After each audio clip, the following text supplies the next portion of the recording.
Olá, meus amigos, muito bom dia. Que o Espírito Santo, o Espírito de Deus, venha possuir você, para que então você saiba o que Ele quer que você faça, para que você saiba qual é a vontade de Deus para a sua vida. E somente com o Espírito Santo você vai saber o que Deus quer de você. Somente o Espírito Santo pode revelar o que é melhor para você, o que é melhor para a obra dele, a obra de Deus através de você. Veja só, nós falamos ontem a respeito de Gideão, que o Espírito Santo veio sobre Gideão e fez dele um homem guerreiro, um vitorioso, um líder, fez dele a diferença. Mas antes de Gideão receber o poder do Espírito Santo, o revestimento do Espírito Santo, que você também tem que ter, a situação de Gideão, ela calamitosa. Ele era o menor na sua casa, o menor na sua família. A sua família era a menor da tribo de Manassés. E Manassés também era a menor das tribos, digamos assim. Em outras palavras, Gideão era um nada, era um zero à esquerda. É um zero, que talvez seja a sua situação. Talvez você tenha vivido a vida inteira, até hoje, não sei que idade você tem, mas talvez até hoje você tenha vivido a vida dando murro em ponta de faca. Você tem feito das tripas coração.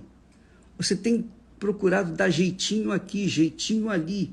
Você tem procurado, com todas as suas forças, alcançar os seus sonhos, os seus objetivos e projetar um futuro melhor para você.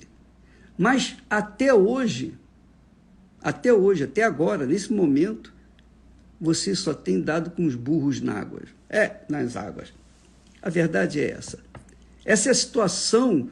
O Gideão representa, tipifica aquela criatura que foi desprezada, simplesmente uma criatura anulada pela situação econômica, pela sua situação que estava vivendo naquele momento, que era de desespero. Israel estava sob o domínio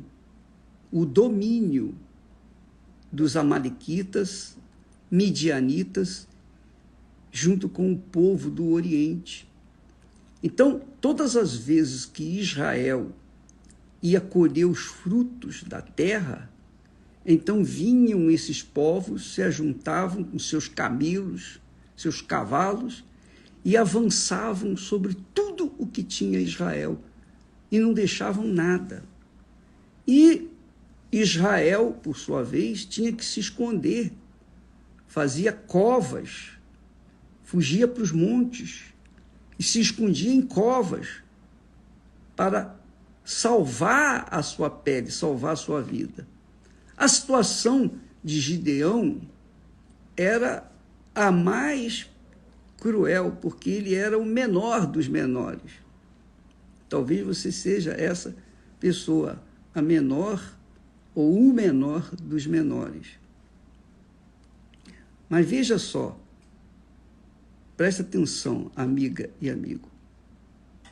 Preste atenção, por que Israel foi levado a essa situação? Ele foi levado a essa situação calamitosa porque Deus queria fazer uma obra no meio de Israel, no povo de Israel, com o povo de Israel. É claro, Israel se voltou para a idolatria, ele se voltou para a idolatria e, obviamente, Deus suscitou, levantou os midianitas, amalequitas e também os povos do Oriente para virem todos juntos contra Israel. Foi Deus que fez isso durante 7 anos. Foi Deus. Para chamar a atenção de Israel, para que Israel voltasse para ele. Então Deus levantou esses povos inimigos para justamente castigarem o povo de Israel. Depois dos 7 anos, então Deus levantou um libertador. E quem que ele chamou para libertar Israel, a nação inteira? O menor dos menores. Isso é muito engraçado. Deus chamou o menor dos menores. Ele não foi chamar o mais forte, a família mais bem estruturada. Nada disso. E onde é que estava Gideão? Gideão, diz o texto sagrado, estava malhando o trigo no lagar. Malhar o trigo no lagar significava ou significa que Gideão estava malhando o trigo num lugar que não era para isso. Porque o lagar era um local onde se esmagava as azeitonas, as olivas, para fazer o azeite, para tirar o azeite. E também era o lugar onde colocavam-se as uvas para amassadas, uma vez amassadas, migalhadas, então tirasse o vinho. Então era um lugar menor, um recipiente menor, muito menor, infinitamente menor do que o lugar de se malhar trigo. Normalmente se malhava trigo nos montes, nos outeiros, porque depois que se malhava o trigo no lugar espaçoso, no alto dos montes, aí se fazia separar o trigo da palha. Mas a situação de Gideão era tão crítica que ele malhava o trigo num lugar onde era para extrair o azeite, um lugar onde era para extrair o vinho, que era um lugar menor, muito menor. E aí está a situação, era a situação de Gideão. Ele era o menor dos menores na sua casa. Além disso, a situação era tão crítica que ele, para salvar um pouco do trigo, para fazer uma meia dúzia de pão, se fosse possível, ele estava malhando o trigo lá no lagar, um lugar que não era para isso, não foi feito para isso. Ora, minha amiga e meu caro amigo, talvez seja essa a sua situação. E Deus tem permitido essa situação na sua vida, sabe por quê? Porque Ele quer dar uma chance para você. É assim que eu vejo. Porque todas as vezes que Israel se voltava para a idolatria, então Deus suscitava inimigos para que Israel viesse acordar, despertar para a voz de Deus, para a sua palavra, as suas leis, os seus mandamentos. E quando Israel era livre, como ele foi livre, através de Gideão, Israel passou por um período bom, mas novamente caiu na idolatria. E esse é o mal das pessoas. Lembra quando nós falamos nesses dias sobre Jesus, quando Jesus disse: nem todo que me diz Senhor, Senhor, entrará no reino dos céus? Pois é, nem todo Israel era fiel a Deus. Apenas uma pequena parte continuava fiel, mas a maioria das pessoas eram idólatras.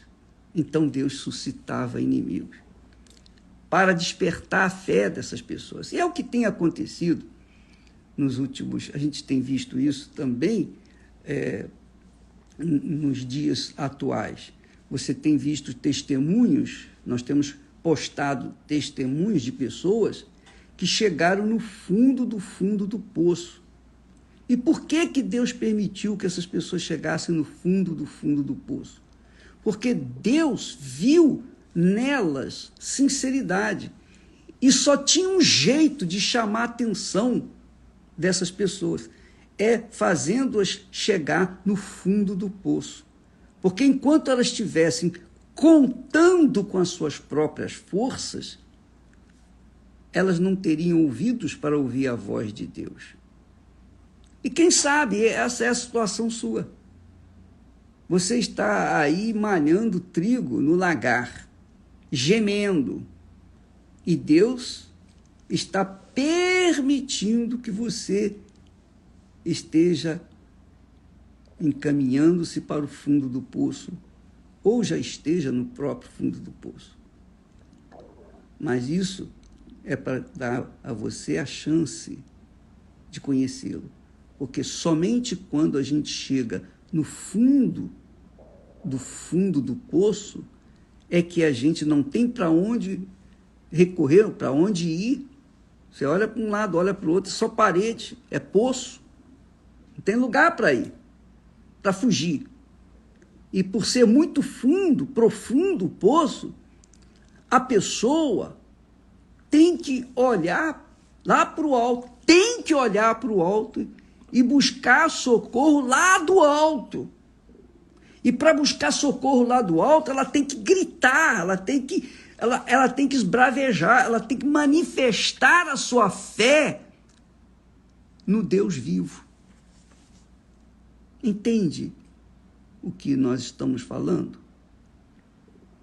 Então, Deus permitiu e tem permitido para você chegar nessa situação, para que você olhe para o alto. Não conte com as suas forças. Não conte com sua inteligência, com a sua capacidade. Não conte com os seus diplomas. Não conte com a sua sabedoria. Não conte com o seu dinheiro. Não conte com os amigos. Não conte com os políticos. Não conte com ninguém. Não espere por parentes. Não espere por ninguém. E eu digo mais, não espere pelo pastor, não espere pelo bispo, mesmo que seja o bispo Macedo, não espere por ninguém. Não espere que a igreja venha mudar a sua vida, não. Somente um pode arrancá-lo desse poço. É o próprio Deus. Ele que faz isso. É óbvio que ele usa pessoas, mas ele usa os seus servos, ele usa, mas não são os seus servos os salvadores, não. Ele é o Senhor, ele é o Salvador. E enquanto você estiver com a sua fé dividida, você pode pertencer a uma igreja, outra denominação, você pode ter sido ou está sendo uma cristã há 20, 30, 40 anos. Mas, minha amiga, meu amigo, se você não se inclinou para o Senhor Altíssimo Deus, se você não o invocou, se você não tem o seu Santo Espírito, você sempre será uma criatura dividida entre a sua religiosidade e a sua situação crítica, as circunstâncias que envolvem você. Ontem, ou no sábado, uma senhora veio procurar o bispo na igreja, um sábado à noite. Ela estava passando na igreja e viu ela escrito: "Pare de sofrer". E ela veio para falar com o bispo. Aí encontrou lá uma obreira, e a obreira: "Olha, não tem reunião agora, à noite, sábado. Vem amanhã, pela manhã, que tem reunião, você pode falar com o bispo". E ela, no dia seguinte, veio na igreja, veio na reunião. E depois da reunião, ela esperou o bispo para atendê-la. ele atendeu e ela, chorando copiosamente, disse: bispo, eu sou de uma outra igreja, de uma outra denominação. Eu sirvo a Deus, eu tenho servido a Deus há 20 anos. Eu tenho Jesus no meu coração. Olha só. Eu tenho Jesus no meu coração. Quando ela disse isso, então acendeu a luz vermelha para o bispo, que disse: olha, esse é o seu problema. Jesus no coração significa que toda a sua fé está restrita, limitada aos seus sentimentos do coração. Porque quem tem Jesus no coração quer sentir. Apenas sentir, porque o coração é o centro das emoções, é o centro dos sentimentos. E então ela contou a sua vida, suas misérias, suas desgraças. Tudo tem dado errado para ela. Deus permitiu que isso acontecesse, porque Deus viu sinceridade nela. Mas Deus não se manifestou para ela. Ele deixou ela chegar nessa situação crítica, porque ela estava desesperada, justamente para ela buscar ajuda, para se humilhar, para chegar e dizer: eu preciso de ajuda. E, de fato, depois que o bispo fez a oração, parece que saiu um peso, uma tonelada de cima do seu corpo. Por quê? Porque ela vinha cultuando Jesus no seu coração. Quer dizer, uma pessoa dependente dos sentimentos. Sabe aquelas igrejas, aqueles pastores, ou quem quer que seja, que trabalha com a música, muita emoção, muito sentimento, muito oba-oba, muita sensação. Então, esse tipo de pessoa, talvez seja você me desculpa se falar assim, mas eu tenho que falar a verdade. Se você gosta, amém. Se você não gosta, paciência, mas eu falo a verdade para salvar, tentar salvar, ajudar aqueles que são sinceros. E então, o que aconteceu? Ela saiu aliviada. Ela saiu, sabe, descarregada. Ela estava carregada de um espírito enganador. Porque Jesus não entra no coração. Jesus, o Espírito Santo quer dizer, é o Espírito de Deus, é Deus. Deus é palavra. Deus é palavra. E como Deus é palavra, é Espírito, ele usa falar no nosso espírito, no nosso intelecto, não no nosso coração, porque ele sabe, ele mesmo revela que o coração é enganador. A fé no coração é a fé sensacionalista. E é por isso que a maioria das pessoas que se dizem cristãs, evangélicas, crentes, seja lá o que for, vivem uma vida desgraçada. É uma vergonha para o evangelho, é uma vergonha para o nome de Jesus, quando elas dizem: não, eu sou crente em Jesus, mas é uma criatura dividida, uma criatura amargurada, a fisionomia dela é uma fisionomia triste. Por quê? Porque Jesus vive no coração dela, Jesus não está aqui na cabeça dela, quer dizer, ela não tem o Espírito Santo, não tem o Espírito Santo. Mas, ô bispo, eu falo em línguas. Você pode falar qualquer língua, você pode falar todas as línguas, igual o diabo fala todas as línguas, só não fala a língua de Deus. Então não se iluda com as suas línguas, não se iluda com os seus talentos, com os seus dons, porque o que vale é o fruto. O fruto. Quando a pessoa tem o Espírito Santo, ela é a própria fonte. Ela jorra a água viva.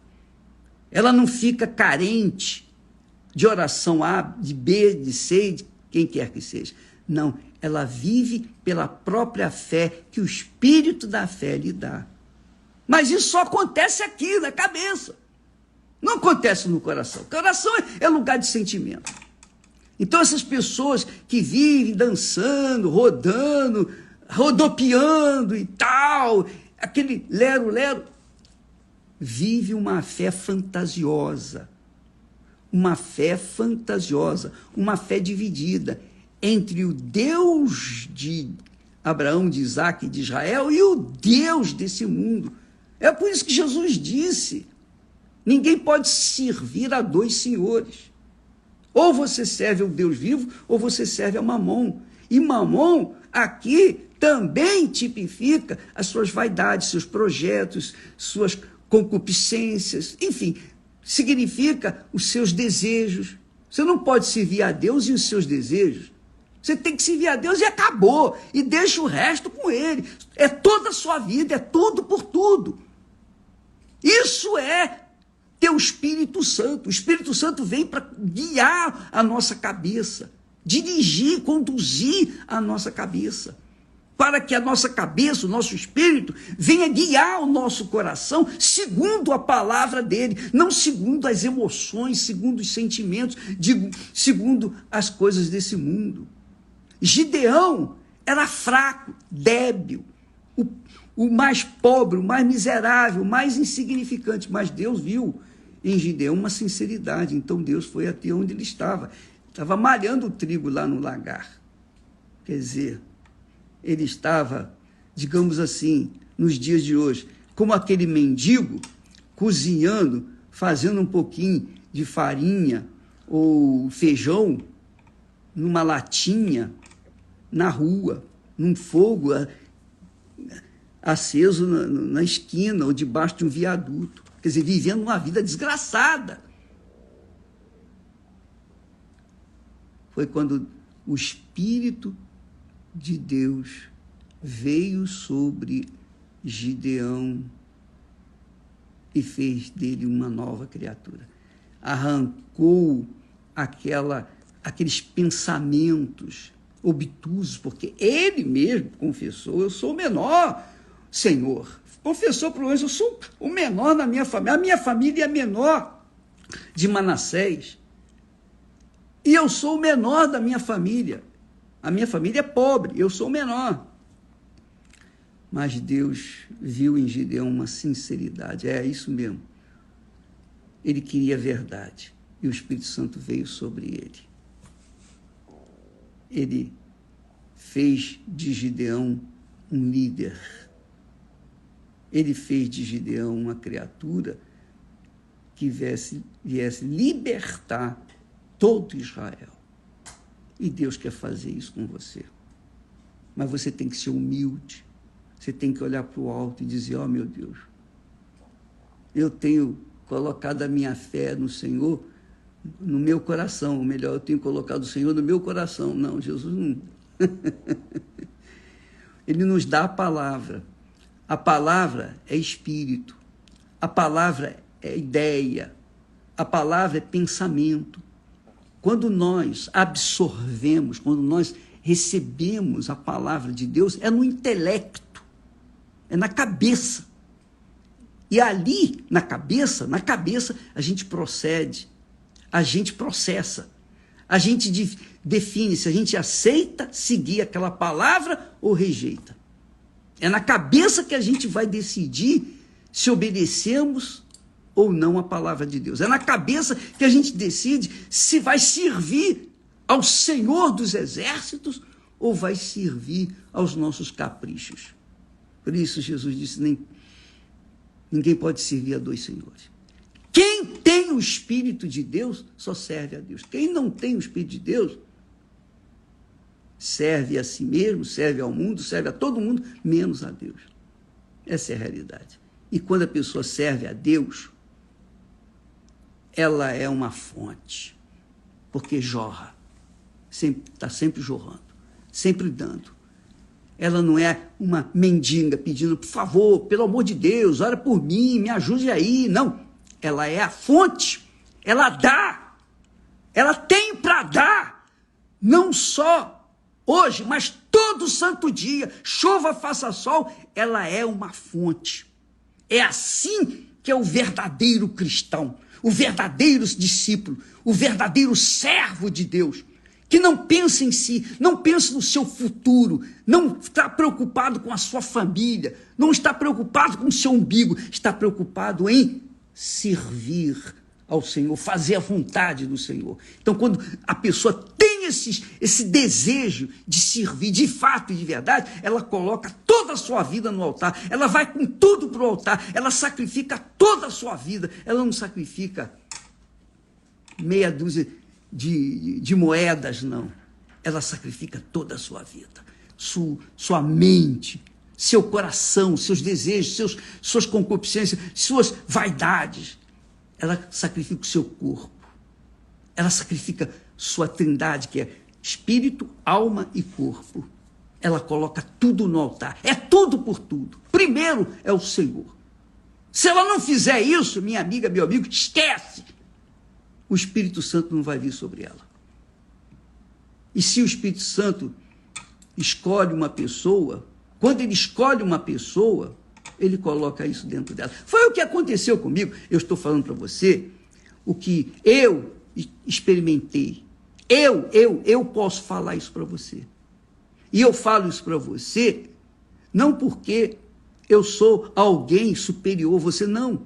Eu também era um menor na minha casa era menor da minha família, etc, etc, etc, etc. Cheio de complexos, cheio de traumas, cheio de problemas, cheio de coisas, cheio de nhenhenhê. Mas Deus viu uma sinceridade em mim. E Ele então veio e me consagrou, e me encheu do Espírito Santo, me deu o seu Espírito. E aí mudou o meu pensamento. Mudando o meu pensamento, mudou a minha vida. E a vida de muita gente que Ele tem salvado. Ele tem salvado através desse vaso de barro. Minha amiga, meu amigo, é tudo ou nada com Deus. Não existe meio termo. Não existe um jeitinho brasileiro, não. Uma banana. Essa é a verdade para aqueles que querem agradar a Deus e a mamão. Ou é ou não é. Ou vai ou racha. Fé é isso. Fé não é você frequentar uma igreja, uma denominação, ainda que seja igreja universal do reino de Deus. Não. Fé é a entrega. Você entrega toda a sua vida àquele que você diz que crê. Se você crê no Senhor Jesus de todo o seu coração, você coloca toda a sua força. Porque os espíritas costumam fazer isso. Para a vergonha de muitos cristãos, muitos espíritas colocam toda a sua vida, vão para o roncó, tiram a roupa, são sacrificados, bebem água de abô, fazem de tudo e por tudo para agradarem os espíritos, as entidades. Ora, será que Deus merece o resto? Qual o tratamento que você tem dado para com Ele? Enquanto você ficar nesse chove não molha, você vai continuar malhando o trigo no lagar. E só vai acontecer